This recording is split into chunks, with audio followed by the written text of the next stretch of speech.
and advice to developers, local government and service authorities across Australia. Lanco Group is known for delivering sustainable, efficient solutions. By working closely with clients, Lanco Group is able to meet the complex infrastructure requirements for residential, commercial and industrial developments on time, on budget. Find out more at lancogroup.com.au. Lanco Group, your business partner for engineering solutions. Buying your electricity from the big energy companies is now the most expensive way to power your home. In fact, the average electricity bill in Australia has more than doubled in the last 15 years, but not for the ones who went solar. Unlike your electricity bill, the price of solar has actually come down, and there's also government rebates available. So what are you waiting for? Join the 2 million households already saving hundreds of dollars every year. See how much your roof could be making you at solarpowerco.com.au. Go solar and get $500 cash back with the Solar Power Co, Australia's most trusted solar brand. solarpowerco.com.au. You're listening to the State of Our Football Nation on FNR. Well, it's that time of the week, an opportunity to catch up with Josh Parrish via Zoom, as we have been doing for quite some time, because it's lockdown Australia. But we have a special guest in our very own little Zoom cell. His name is Danny Townsend, and he's the managing director of a fantastic new outfit called APL. Josh, you know what APL stands for? I do indeed, but the question is, are we spelling it with an A or were we spelling it with a full stop and a backslash? Well, the man there who's joined us, I think has all the answers. So ask the question again, Josh. So, Australian professional leagues with a plural on the end of the leagues. Where did this idea come about? Because I imagine it's been in the works for some time, Danny. Yeah, it has, Josh. It's one of those things. When we took the keys to the car off the FA in January of this year, we wanted to affect change. There's no point us continuing to do the same thing in this game and expecting a different outcome. We need to change things up. We need to have a crack. And we're gonna make some mistakes along the way, we get that. But we're prepared to take those risks.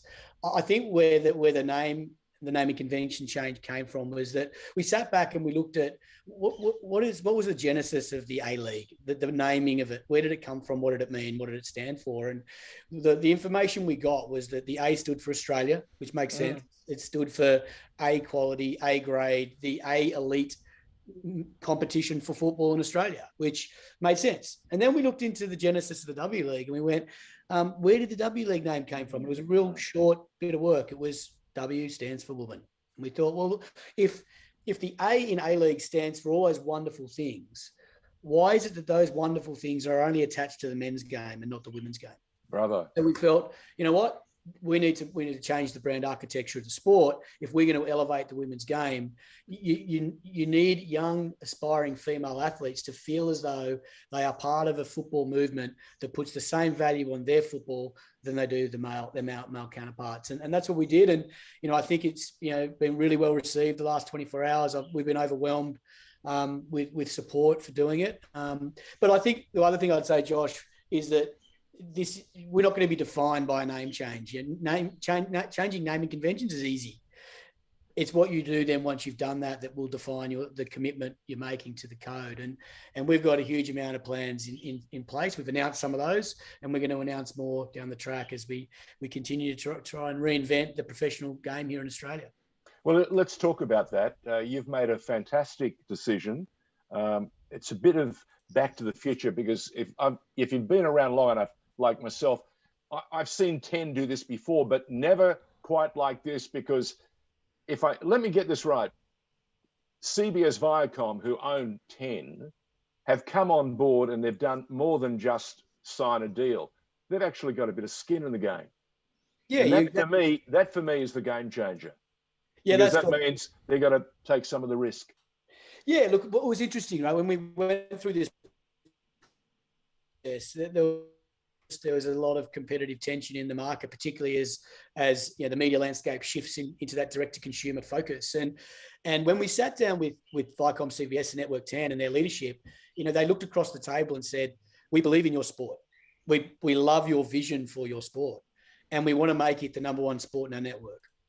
And I sat back and I thought, I don't think I've ever heard that before in football. And they've been true to their word, everything they've done. And as we worked through the deal construct, it was like, you know what are the things that have frustrated or constrained us in the past? It's been not being aligned totally with the aspirations and objectives of your broadcaster. So therefore they would make decisions that were in their best interest. Fair enough. They wrote a check. They had the rights to do what they wanted. What we wanted was a partner that was in the trenches with us because they were business partners. And that's why the shareholding for Viacom CBS in APL was a really symbolic thing. As much as it was great for us to have an organization of their scale and entity and experience, enterprise and experience involved, it was what it said about their commitment to football, which made this thing work. And they, like I said, they've been fantastic to deal with. Foxtel were a fantastic partner for the game. Don't get me wrong. You know, we wouldn't have the A-Leagues if it wasn't for Foxtel's commitment to football. But you know, this is the next phase and we're excited by it. But the difference has been with Foxtel, as we found out over the years, over that 15-year spread, subscription television in this country is taking a long time to grow. I mean, it's going to grow right now because there are a whole bunch of new subscription and streaming services that 5 years ago didn't exist. The technology is moving at a rapid rate and goodness knows what's coming tomorrow. But the streaming is getting better. The content required to fill this streaming space will need to be better than it's ever been, more exciting, more adventurous than ever been. And that means you need to bring in a whole new crew. The content making crew, is this part of the APL psyche model? You guys got your head around that too? Because I'm a huge MLB fan and have been for 20 odd years. And I watch them with that fantastic little content streaming platform they invented about 14, 15 years ago. And they gave me the game every day. They gave me a high definition game, highlights, mini package, whatever I wanted. And then behind the scene, posts the game and everything else that I required. Now, no other sports touched it to the level that these guys have done it, Major League Baseball in America. Now, America, Viacom CBS would know those guys inside out. Are we going to see some of that imagination, some of that creativity coming to the APLs? George, I spent the best part of my career working in the US and did a lot of work with MLB and saw a lot of their great work and others in this space. And the one thing I know for sure is the only way to truly engage fans is through content. And the challenge that we've had in our game is that there's been a vacuum of football content in Australia. And part of the APL strategy, and I think the most critical part of our strategy, is what we're launching before the season, which is the one-stop shop for football in Australia digitally. It is the biggest single investment football has made in itself. It's a $30 million investment in digital infrastructure and data infrastructure that will serve the football fan. And it won't be the home of Australian football. It'll be Australia's home of football. And what it will deliver is content, audiovisual, editorial. It'll be everything that you need. And part of the reason we're doing that and investing in what we call APL Studios is ensuring that by organising the football community in one place, we're able to deliver them utility in their everyday lives and how they consume football. If you do that, they'll keep coming back. How do you get them in the first place? It's a honey pot. You've got to put honey in the honey pot, and content is the honey. You put great content in there, you serve it, you understand that fan, you understand their preferences, that your local club might be the Bentley Greens, you're a South Melbourne NPL fan, you love the Melbourne Victory, you love the Socceroos, you love Arsenal and Barcelona, and your favourite player is Messi. Okay, if we know that about you, your experience inside this digital environment will be that every day. It'll help you understand where your kid's playing on Saturday, who's bringing the oranges, who's washing the shirts. It'll do all that, right? So it's a complete digital transformation of our game that will enable football fans to be served like they should have been served for the last 10 years. But we haven't had that platform to do that. And this is where the investment was key. I was going to say the technology just wasn't there when we needed to make those bold, brave decisions. But Danny Townsend, that technology is right there. And now we've got Paramount Plus through the auspices of CBS Viacom. We've got their 10 play, which allows us to see all the games streaming. And of course, something else, a Saturday night dedicated to the game, free to air. Let me just say that again, free to air, something the game hasn't had, unless the early days of SBS. And even then, the challenge was, what's 0 and 28? They didn't realise what it was in those days. So this is a fantastic new platform, and it's national. Yeah, I think, look, the Saturday night was really critical for us, both for the men's league on the Saturday night and the women on the Sunday, is ensuring that we carve out a window in the free-to-air environment that's about football. And from 6:30 on a Saturday night till 10 o'clock, it'll be football night on main channel, free to air, right? And that's amazing, and that's going to be great for us, and that's going to continue to sort of open up the game to more people and bring us closer to the mainstream. But what it will also do, importantly, is the machine that is the network will be behind the game, and you only got to turn on the project or the news on First at 5 News or their morning shows. They're surfacing A-League players, W League players, stars. They're creating intrigue into our game that we haven't had before. And so it's the live experience is great, but what you do around the 90 minutes with your media partner is really what's going to give us greater scale. And they've been amazing so far. And our season's not even close to starting. So what it will be like when the season kicks off, we should all be licking our lips. The thing I like about the Saturday nights, Danny, is we've now got a simultaneous kickoff there with highlights of the other game on free-to-air as well. So instead of this kind of rigid mentality of every game has to kick off at a different time, so somebody can sit down and Clockwork Orange glue their eyes open so that they see every A-League game in a weekend, which I will admit to having done, but not everyone's like me, right? So it's event television, and that's something really valuable, I think, for advertisers and stuff. Now, when you've got all this on-demand content, is having Saturday nights with the simultaneous kickoff there, where Saturday night is football night. It's all happening, and even if you're not a fan of the teams that are playing in the main televised game, there's still football going on, and you get that conversation going as well on social media.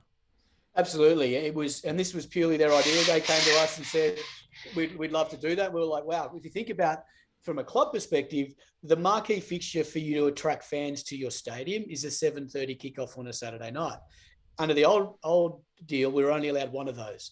Every week now, 2 clubs are going to be able to take that prime slot, which is great for television, but it's also great for the fans in stands. So it'll help us on the club front as well, generating revenues out of the match day experience. So look, there's a lot to it. I think the other real key piece for us is going back to celebrating what's great about football. And one of the things that I've observed over the years, having been back in the old NSL days and into now, is that we've almost been a bit apologetic about football and where it sits in the landscape of sport in Australia, and we've allowed ourselves to get pushed to the periphery. Why? Because we have been I suppose a game that was built on waves of migrant populations to Australia. That's in our DNA. That's a part of our fabric, and that's allowed us to be pushed to the extremities of the more, call it, Anglo heritage Australian sports of AFL, rugby league, and cricket. And we've been sort of somewhat apologetic. And then when you don't own something in terms of an identity, you then get compared to the incomparable. In this case, they go, well, I love football, but I don't watch the A-Leagues because they're not as technical as the Premier League. They're not as entertaining as La Liga. So what? It's our football. It's Australia's football. Let's grab an identity for that, and then let's be proud of it and get everyone behind it. And at the same time, let's celebrate what's amazing about our sport is that we lead all sports in diversity, gender, nationality, sexuality. Football is ahead of the rest. That is the biggest strength. And the face of modern Australia today is not a 55-year-old white Anglo male. It is a football fan. 90% of new Australians come from football-first countries. When they assimilate to this country, they look at AFL and go, I have no idea what that is. They look at rugby and go, why are those big guys lying on the top of each other? And then they go, thank God, football is here. And we've pushed them to the periphery. This is a way of bringing them in. And I think what was seen as one of our greatest challenges, now the way society has evolved, is one of our greatest strengths. And you'll see a huge amount of our marketing and activity around how we really celebrate that multicultural history that we have. I think the other thing that we haven't had enough of, quality grounds, and we've had to share them. And of course, as you know, limited spaces mean being pushed out of winter into summer and all that sort of stuff. And I've noticed now with the return of Bank West, what a spectacular facility that is. And when COVID opens the doors again, I will come up and have a look and enjoy. But I'm hearing now that one of our major new sponsors, the Commonwealth Bank, is going to be able to put some of its livery and what's going to be called? Combank Stadium, I believe, yes. Ooh, and it's what, tomorrow? I'm not sure when October 1. Is it? There you go. I think it's October 1. So that's super exciting that everyone was concerned that when Hyundai stepped away that we wouldn't have, major companies putting their hand up and wanting to be part of the story of this new era of football. And I think that we were about to announce some major partners for the game over the coming weeks, which are going to be fantastic and really demonstrate that corporate Australia believes in our game. We are the number one sport for participation. We've said it for years. We've said it to death. There's more people playing football. If you sum up AFL, rugby league and cricket, they don't sum to our participation base. But we've done a bad job connecting them to our game. And I think the investment we're making in the digital infrastructure, the investment in content, the partnership with 10, the rebrand, the commitment to marketing. I said to someone the other day, you can't change this game with one movement, one decision. It has to be a series of things that you're doing to rehabilitate it and to reconnect it to its fan. And I think with football, we were such a stakeholder-focused sport. We were so busy talking about governance and federations and all this other stuff that the powers that be lost faith in, or they lost focus on what was important. And what's important in any industry is your customer. And in our case, in our industry, our customers are our fans. So you've got to put your fan first about every decision you make. You think, am I doing something that's going to help make my fan experience better? And that's what APL is all about. We are 100% focused on fans. And I think the fans will see that, talk is cheap, but we'll be delivering an experience for those fans that they've never had before. Speaking of fans, Danny, I want to talk about the change from W League to A League Women. How do you anticipate the fans will colloquially refer to this league? Because personally, I'm not sure the kind of colloquialism, the dub, is going to die anytime soon. I said to the ladies' league who I spoke to this morning, who love the dub, and like I do love the dub. There's no reason why the dub should go. We haven't taken women away. It's still A League Women. They can keep the dub. I love the dub. I'm all for it. So it'll require some, I think, discipline from media organisations and from the league itself to keep those naming conventions, because it's going to, I think, take some real cultural shift for people to go the extra distance of calling the A League men. How long do you think that's going to actually take? Well, what you'll see, we've done a lot of work in this, obviously, because as you go through these sort of brand architecture changes, you need to consider all these things. And there's two different lenses you look at this in. It's in the written, three. It's in the written, it's in the spoken, and it's in the visual.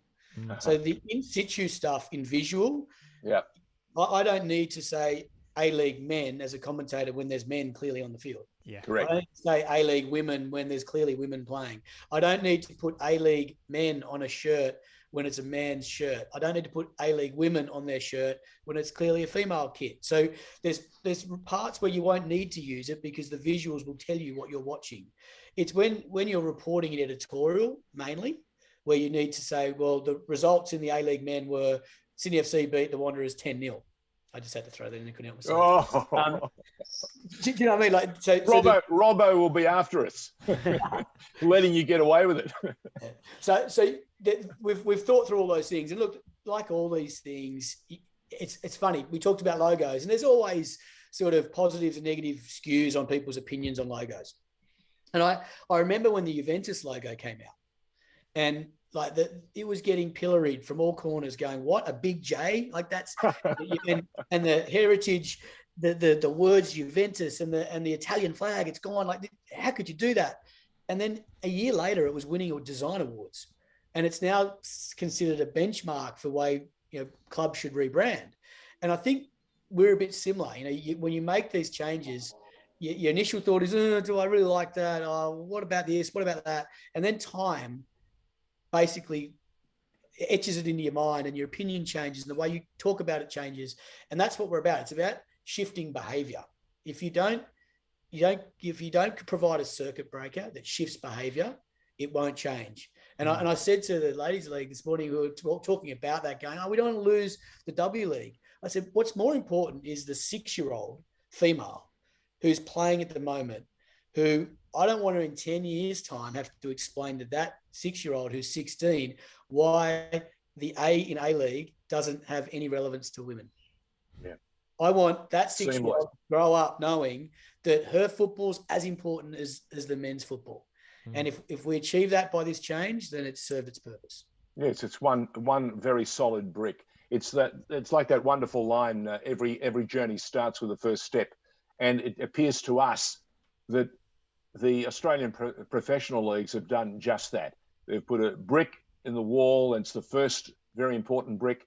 They've taken a huge step, and you've also done what every major business that wants to succeed and create something brand new, you've taken a risk. Yeah. And I think that's incredible. Is there a future fund for the APLs to maybe start doing and looking after all those players who have a career and maybe an injury cuts them short? Is there something like that we can look forward to seeing, maybe a component to add to the game? Yeah, it's interesting you should say that. It's part of the CBA we just closed out with the PFA, which was, in my opinion, and I've done 3 of them now, was by far the most progressive and one that felt like a genuine partnership. The PFA do an amazing job representing, the most critical part of our product, which is the players.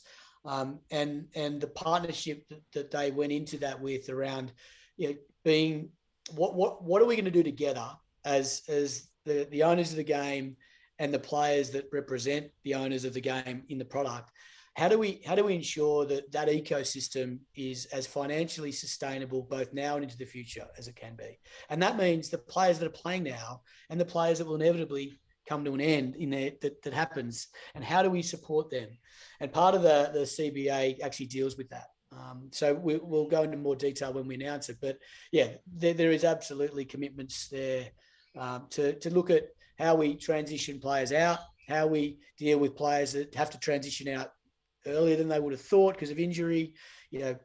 I've seen a lot of it, and how we educate our players is part of that as well, in saying, look, there's financial support, but probably most importantly, it's education and getting them thinking about what life after football means for them and how they best prepare themselves for that.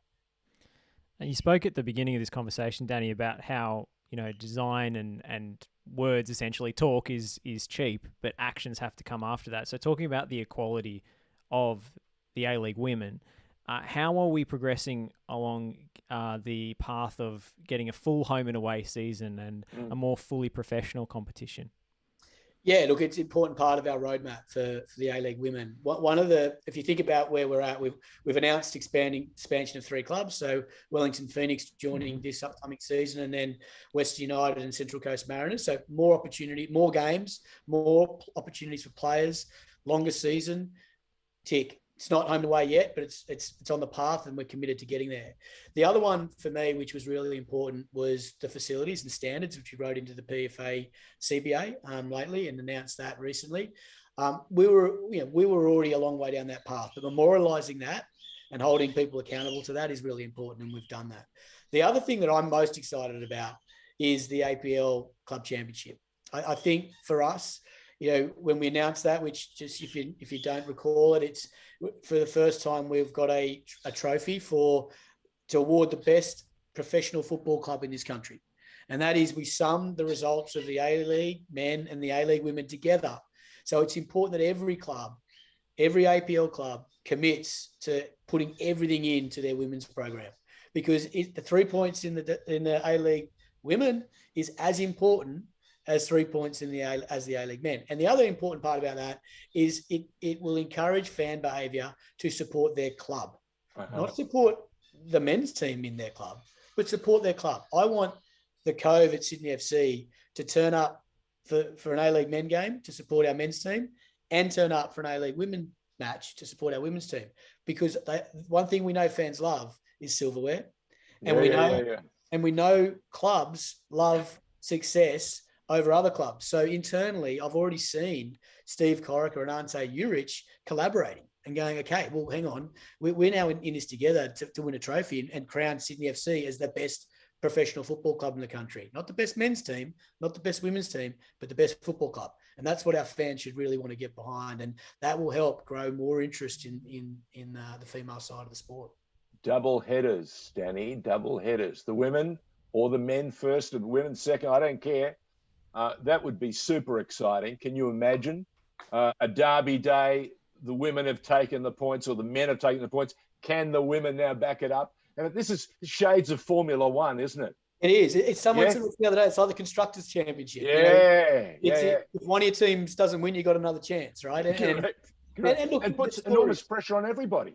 It does. And for me, the level of interest that it will generate, I think, even we got contacted by FIFA going, wow, this is the first league in the world that's done this. And, I've been contacted by other sports going, geez, I wish we genuinely had a gender agnostic sport that would allow us to do that. So we've got that opportunity and we're taking that opportunity and launching it. So it's going to be cool. I wanted to go back to the logo because did you foresee the kind of guerrilla marketing that's taken off on Twitter with people actually, replacing the A's in their first names and surnames with the dot and the backslash? Is this something that was, listed as a perk of the new design, that you had your own homespun emoji for the competition, or is this just an organic, happy accident? It's classic football, isn't it? Right? Like, if there's one thing you can count on with football fans, they'll find a way to create something that you didn't think of and drive it as their own. And it's cool. Like, when we saw that happen, Anne Hearn, the chief commercial officer, and I, he was like a kid in a lace shop. He goes, have you seen what they're doing on Twitter? They're putting the dot and the backslash. If you got A in your name, they're changing it. And we're going, cool. Like, that's awesome. And, look, like I said, people have different opinions on logos, but we don't take ourselves too seriously. It's about, if we can connect in any way. There was the Adelaide construction company that's got a very similar logo, and they would, and I spoke to their CEO today, and we had a laugh. It's like he's never had so many hits on his website as a building company, and I said, I'll send you an invoice, but for creating all the publicity. But he's a great guy, and these are just fun things that we can't take ourselves too seriously with. Speaking of construction, there's a tremendous opportunity now to take something that's been with us for a number of years now. I'm talking about the Ffa Cup. Is this the time now to give it a brand new name? Yeah, look, that's one thing that in the unbundling is still sits with the FA. We don't have any influence over the FA Cup apart from playing in it. But look, I do believe the FA are looking at rebranding that, given it's they've gone through their name change. So. I'm not sure what they're thinking, but I'm sure they'll come up with something great. So is there a post on Saturday night? Is there a post game program to sort of go over what's happened on this Saturday night? And will the same happen for the women's, the A-League women's? Yeah, absolutely. There'll be a pre-game, halftime, post-game show, all that stuff that we're all familiar with across other sports. And I think you'll see the same. On the programming around all of the A-Leagues, part of APL Studios is actually creating that content that wasn't there. Those midweek wrap-up shows, those highlight shows, those debates, getting different cohorts of our fan base engaged. We'll do shows for the younger fans on the mixture of culture and boots and music and all those things that fan cohort want. Because we've got that flexibility with the studio to do that, you'll see a lot more content. And it's not just about the studio, it's about the ability to surface it to fans.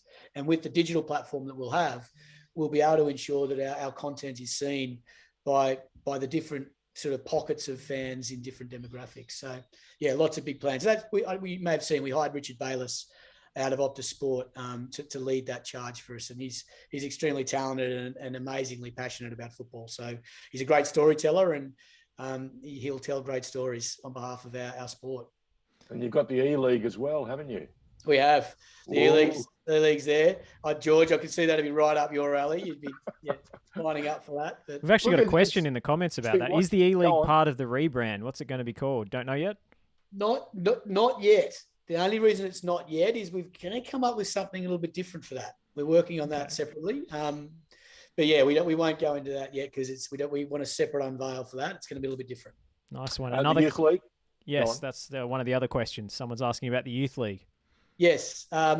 The A-League's youth, you mean? Sorry, Yes. A-League Youth. A-League Youth, yes. Yeah. So look, I think the one thing that we all agree, particularly us clubs, were that the previous format of the Y League, as it was not fit for purpose. Having 8 games a season is not a genuine national youth competition.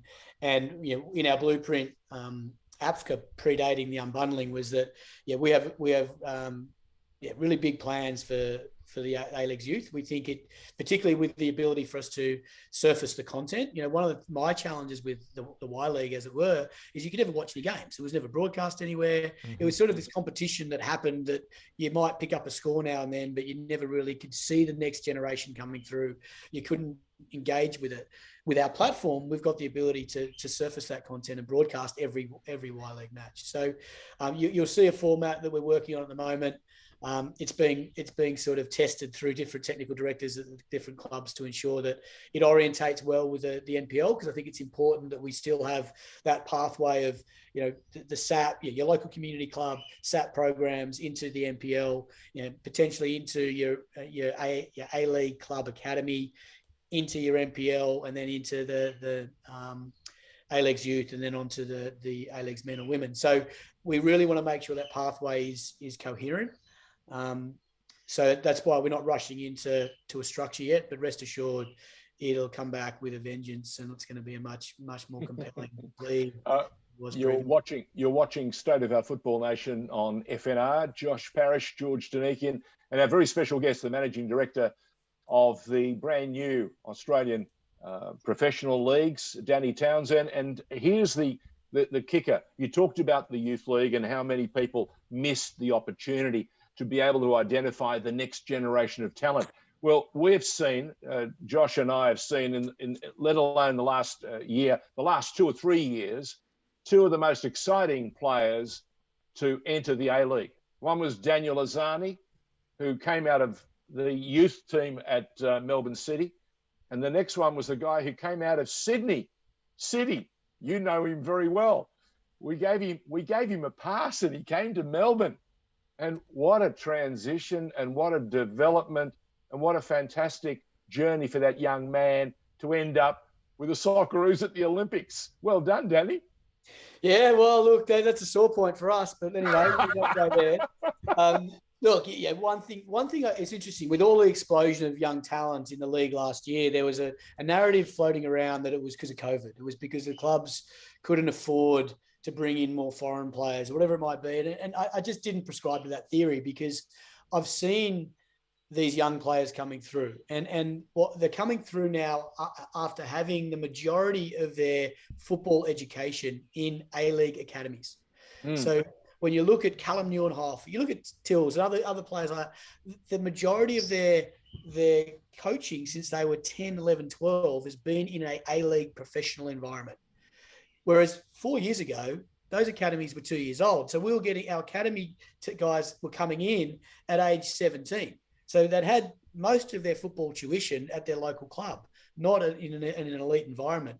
And there was this gap between the AIS closing and the A-League clubs launching their academy programs. And the one thing that we're going to see, and I think you're seeing it with the way the Ollie Roos and others, youth teams performing, going to World Cups like they did in Brazil and performing well, is that back in the AIS, there was one cohort of players that were accessing that amazing tuition. Right? That was probably, I don't know how many people there, was probably 20 per age group, I'm guessing. What we have today is that you got 12 A-League clubs with 12 academies that have 20 kids per cohort. do the math. You know, that's a lot more kids getting access to that high caliber coaching. So the chances of us producing more talented young Australian footballers is obvious. And that's why these players are all starting to hit the big time. And often, you know, I had Ryan Teague and Cameron Perpion, two players that went to the Under-17 World Cup. Ryan was the captain. Cam played really well. I think they went to the quarterfinals. And those two never, well, I think Teague played 5 minutes of A-League football, gave away a pen, and then got taken to the first division in Portugal. And Cam Perpignan didn't even come to the A-League, went straight to Brighton in the Premier League. So these kids are almost coming through at a level that are too good. They just go straight round us. And that's great. We should celebrate that. That's something that I think, in a way, our game's been, again, apologetic about. So once they leave our shores, the A-League ignores them and go, oh, they're gone and they're not ours anymore. Whereas what we want to do through the digital environment is follow them, follow what they're doing, see how great they're doing. Talk about the fact they're a product of our league. And it's our pedigree. If that makes up, if I've got a player that turns up at the training ground at Sydney FC to sign and goes, I've made it, I've got to the pinnacle of my career, I'm putting him back in the car and sending him back, because I want a player that sees Sydney FC as the stepping stone for greatness, to go to play for Real Madrid or Barcelona, because they can. If they're good enough, they can. And that's what's great about our sport. So let's not try and shy away from that. Again, let's own that. Let's celebrate that. And that's something you'll see a lot more of as well. And it's only really passionate volunteers that have kept track of all of the Australian youngsters keeping, you know, scoring goals in the lower leagues in Europe and so forth. There's a guy called Damien Davies, who I used to do a show here with, called Aussies Abroad on FNR, and he still sends out his monthly email blast with basically a spreadsheet of all of the Australians playing in overseas leagues, men and women. As far as I know, he's one of the only people, you know, keeping that sort of track of it. So it'd be great to see some highlights on the hub, you know, like I think there's a channel called Oz Goals that, you know, got taken down due to copyright because they were just clipping stuff up from overseas leagues every time an Australian player scored. It'd be great to have that stuff sort of officially licensed and through the league app for everyone to keep track of these youngsters once they're gone after a few good games. I can see Richard Bayless making a note. Totally. But, you know, it's so funny, Josh. The more conversations we have about the football hub that we're building and with fans around what they'd love to see, the opportunities are endless, because there's so much great stuff that doesn't see the light of day because there's nowhere to show it, or there's no one to go buy it. Because you point around, those rights cost money. You know, we're going to generate it. We're going to generate an economy here that's going to be able to afford to buy those rights and surface it on that platform. And that's something that I think, you know, this thing is going to evolve. What we launch next month will be the beginning, and it's only going to get better. So, yeah, all those ideas are fantastic, and hopefully we're just listening. Danny Townsend, 2 years' time, we've got a World Cup down under.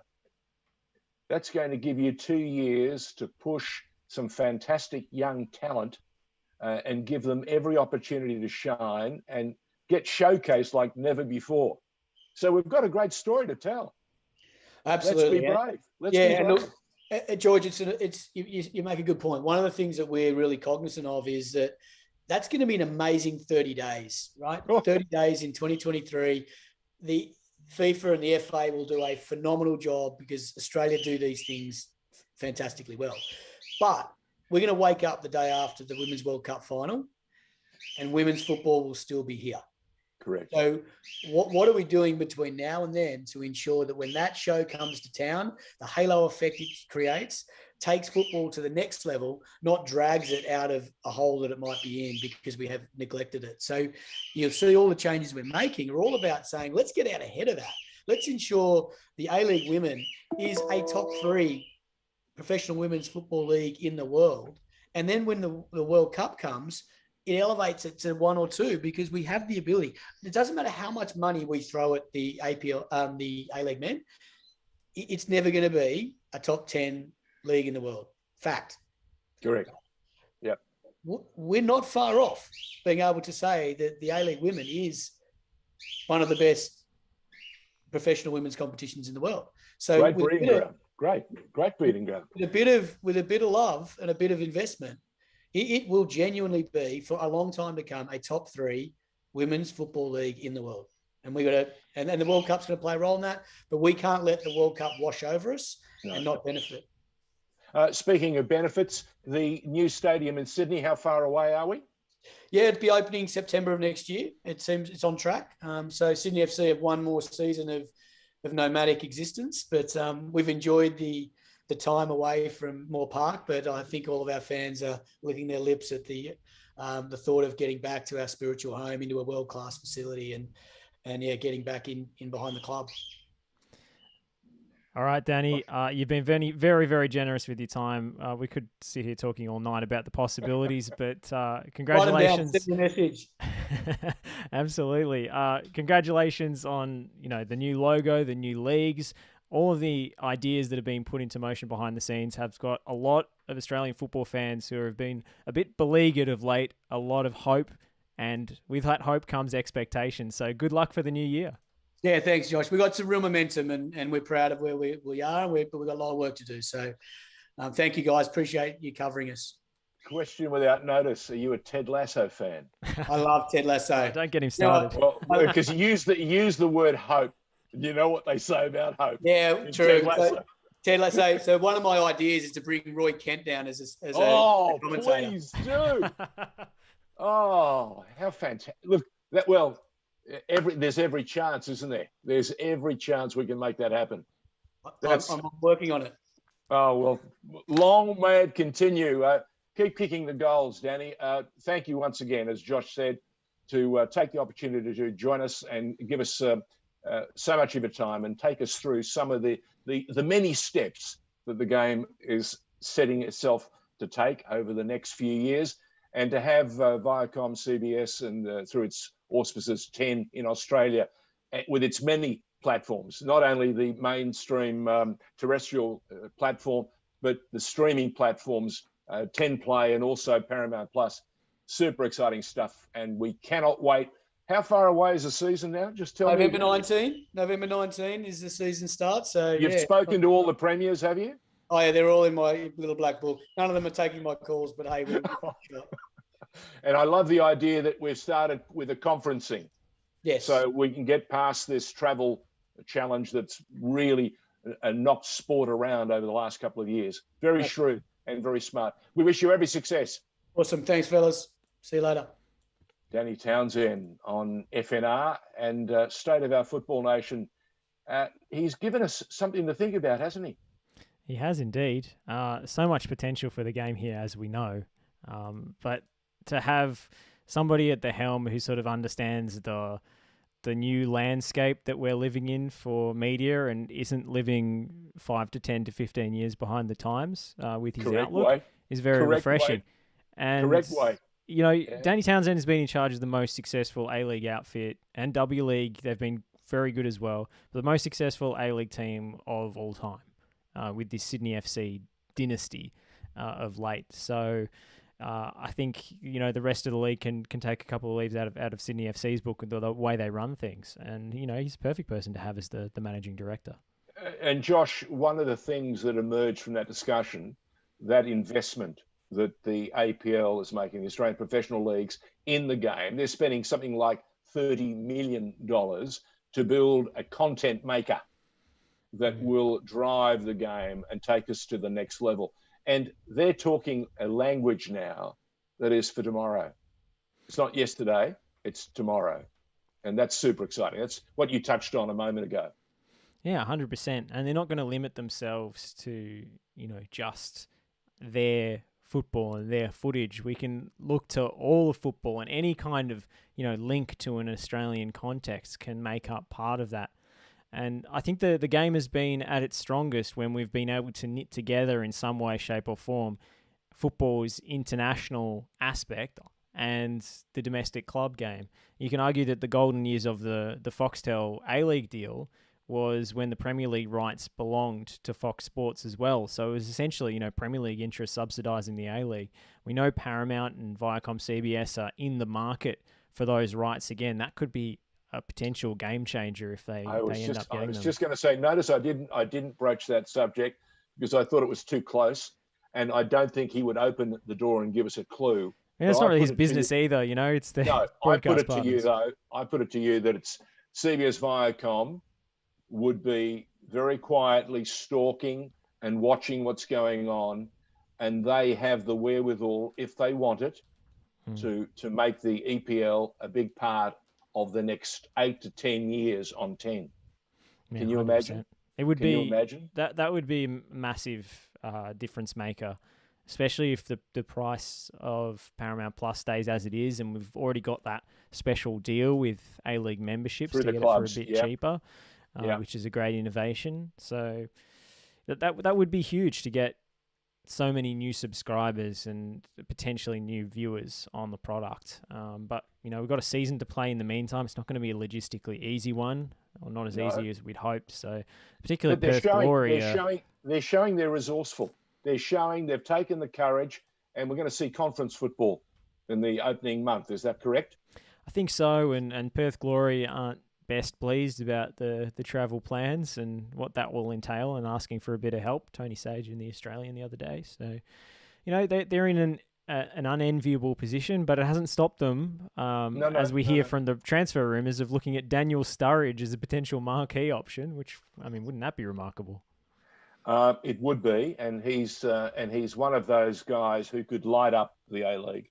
He has the game. I still think he has the quality to light up the league, and it would be quite something. I wouldn't like to see it in purple because it's too dazzling. But the tyranny of distance has always been a challenge in all sport in this country. It's through COVID, it's been given yet another shunt. It's going to be very interesting to watch for the next couple of months. But as Danny alluded to, exciting times ahead. A new era has dawned. Now let's see how it unfolds. And Richard Bayliss, the content king from Optus, who gave us so many little options just for one game. You've got the highlights package, you've got the mini package, you've got the mega package, and you've got the full game.